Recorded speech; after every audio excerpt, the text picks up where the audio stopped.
Intruder! Whoa, whoa, whoa, I have pointy ones too. Look. Who are you? How did you get a ring? My name is Jon Stewart, and if I told you, you wouldn't believe me. Everyone knows who you are. Do they? Well, Yes, hey. they do now. I'll take it. I appreciate that. Thank you. So, could you please talk a bit about the responsibility inherent in playing a character that has long been considered a mirror for the treatment of veterans with PTSD, especially? Yes. So I'm a child of veterans. Both of my parents are Marines. My mom was in the Navy. Hey, our respect. Yeah, I was born in Camp Lejeune, so growing up, two parents who I know what they've been through in service. I have a great deal of respect for our servicemen and women, and to be able to represent who that is embodied in the comic book world. I mean, I understand when Jon Stewart was created. I believe it was like 71, 72 when he came on the scene in the comics and what he was there for. The symbolism, he was particularly put there to fight cultural issues, racism, politics, and to me that still is what he embodies today. But to deal with what he has to deal with and still choose to go be a protector, the fact that he needs help, but at the same time he's going to put that to the side and sacrifice his needs to protect the greater good, that's what makes him a true hero to me. And to a degree, we have a lot of servicemen and women in real life who do that daily. I was raised by a servicewoman who definitely made sacrifices, so I know how valuable and precious that is. And if to some degree, some monochrome, Jon Stewart represents that in totality for the audience, then for me, I'm honored to be a part of that. Absolutely. I think I can say that, and a lot of other people can say that. So thank you so much. Can you talk about, briefly, the most difficult scene for you to film? I think the most difficult scene for me, I will say this, it wasn't a difficult process. I mean, our team was awesome, but for me, Emotionally difficult, perhaps? Well, knocking out the oath, really, because I know how important that is, and I grew up, as a fan of the animated series, so, that oath I was like, I better make this the best oath ever, you know what I'm saying, and being able to perform that and say it and give it some real gravitas and heft, so it was really the Lantern Oath. Wanting to make sure that the fans felt that the way that I felt it when I was watching it growing up. I'm sure you managed it beautifully. Thank you so much. Thank you. Should have asked first, but You're fine. What's up, guys? We're here at San Diego Comic-Con 2022 for Green Lantern Beware My Power. And this is Jamie. She does the voice of Hawk Girl, although I think it should be Hawk Woman.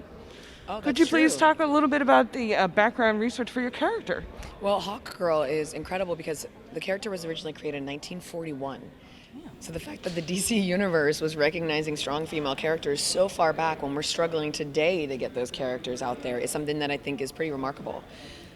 With that said, whenever you have a character with history and with such a passionate fan base, it's as exciting as it is nerve-wracking because you know that there's all these people who have lived with this character way longer than I have, and they have their own expectations that they bring to it. So it's balancing what has been and her history with what I think I can do to make it my own and keep it fresh, So it's kind of finding that balance. And yours is pretty much the only female protagonist. Correct. It took one really strong woman to get these men in gear. What would you say was the most emotionally demanding scene for you to have to do for Hawk Girl?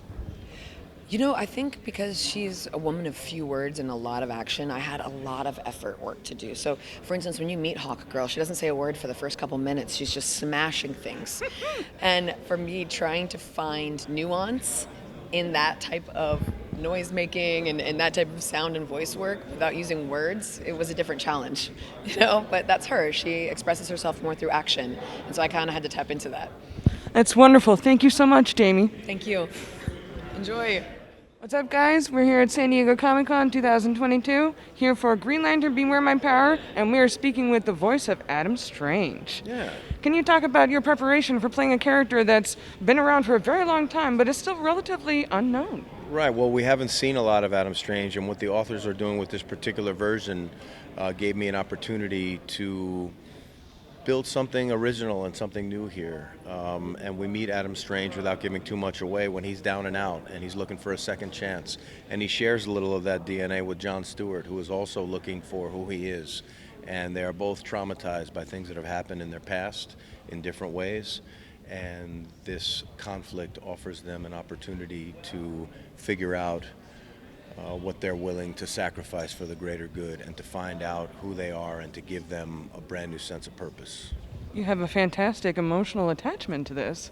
It's wonderful. That's one of the things that makes a story like this cool, is the humanity and the fact that you can, some of these fundamentals are not, it takes place across the cosmos, but if a story is characters in conflict and how they resolve conflict, and I believe it is, it starts with the characters. What would you say was the most emotionally charged scene that you had to film? I don't want to give it away, but I will say that there is an aspect here where the things that he cares about most, which are his family, are brought to bear, and he learns that maybe some people who should have cared about them as much as he does maybe didn't. Foreshadowing, folks. Thank you so much. Thank you. Ernie Altbacker. I'm one of the co-writers of the movie. And what lessons were you attempting to impart? What morals, ethics, a story? Well, we were trying to make an origin story for Jon Stewart while also having go through kind of an Apocalypse Now type of adventure, right? To where... Evolve or die. Yes, exactly. Where you see like Martin Sheen in that hotel room, and this individual is damaged, right? Mm-hmm. And to fix whatever is damaged, he's going to have to go back into the jungle, right? So, in that same way, Jon Stewart is damaged with PTSD, and he is going to have to answer his own questions. He's going to have to go back on one more battlefield, and through that crucible, if he can get through that, then he can live, a life, or he might die.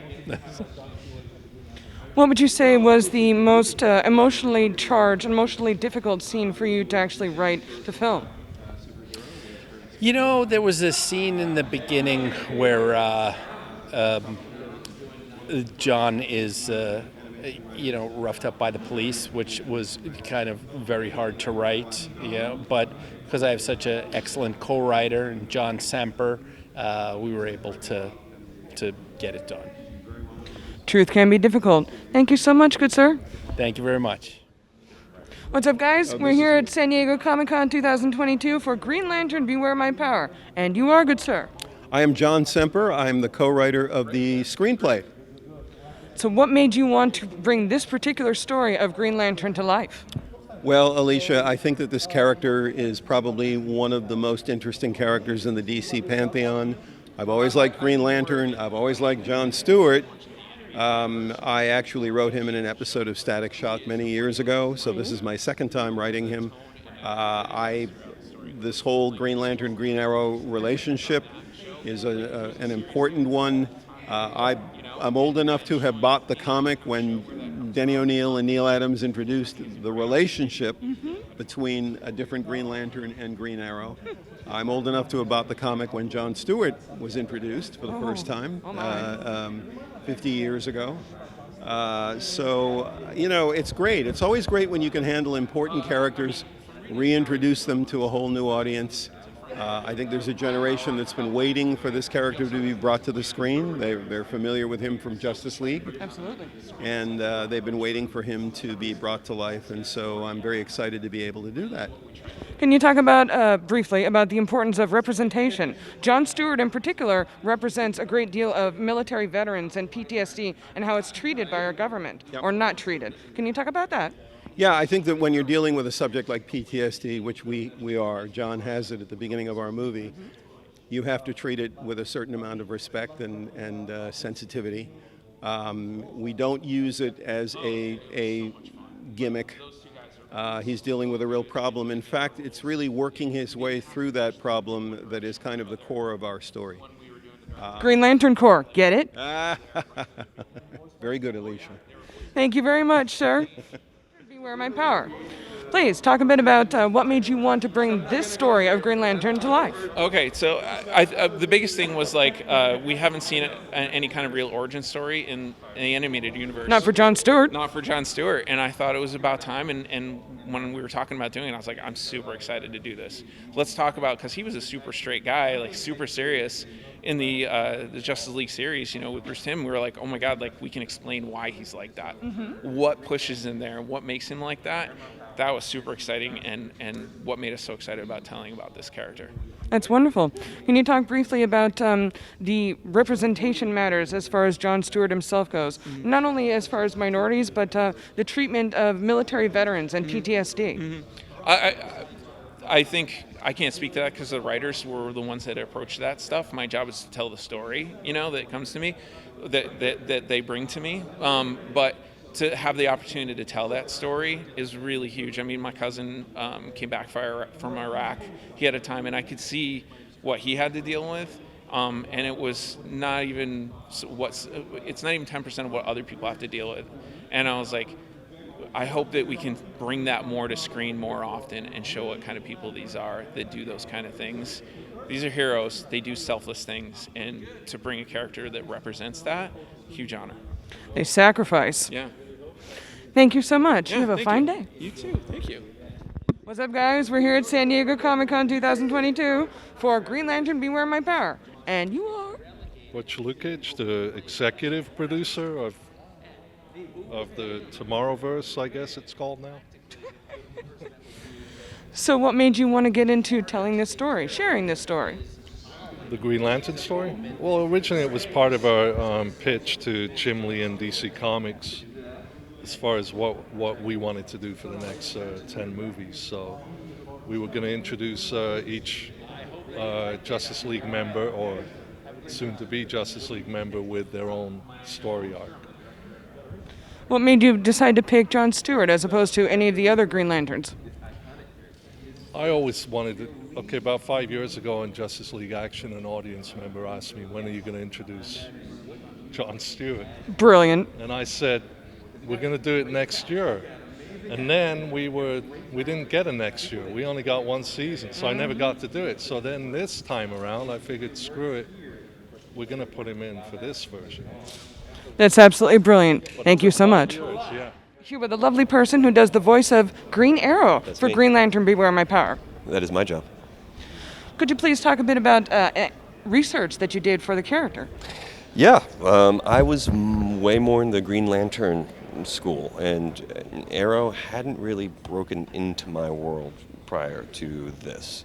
So all of the research was new. The different versions that have been created since 1941, and just the truth of, you know, you got plenty of hooked up rich white guys that are superheroes, and then they kind of use their extra spending cash and save the world.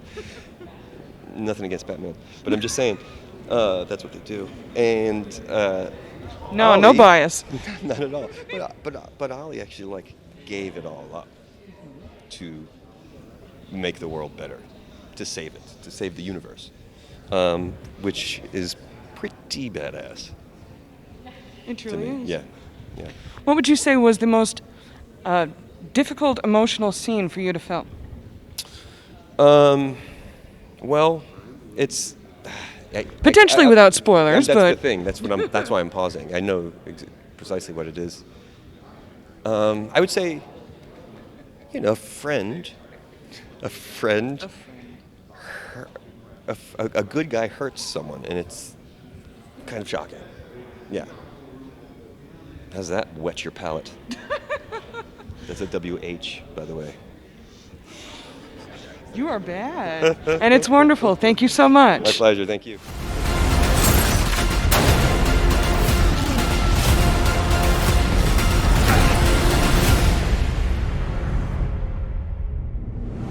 Coordinates set. Let's go?